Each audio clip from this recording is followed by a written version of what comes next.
তো দেখো বন্ধুরা, আজকে কি রান্না করব। আজকে রান্না করব এই যে ছোট ছোট পার্শে মাছ। এই যে পার্শে মাছ করবো হচ্ছে গিয়ে আলু দিয়ে ঝোল। তো এই দেখো এখানে আলু কেটে নিয়েছি পার্শে মাছ রান্না করার জন্য।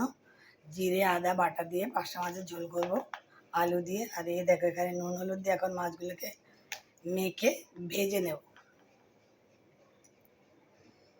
হালকা পাতলাই ঝোল করবো। আর পার্শে মাছের ঝোল যদিও হালকা পাতলাই ভালো লাগে। জিরে আর আদা বাটা দিয়ে করবো বললাম, যে আলু দিয়ে একটু গরম মশলা দেবো। তো ভালো করে দেখো নুন হলুদ মাখিয়ে দিলাম।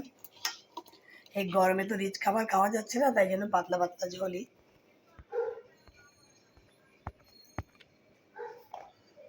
তো দেখো এখানে কড়াই বসিয়ে দিয়েছি, তাতে দিয়ে দিলাম তেল।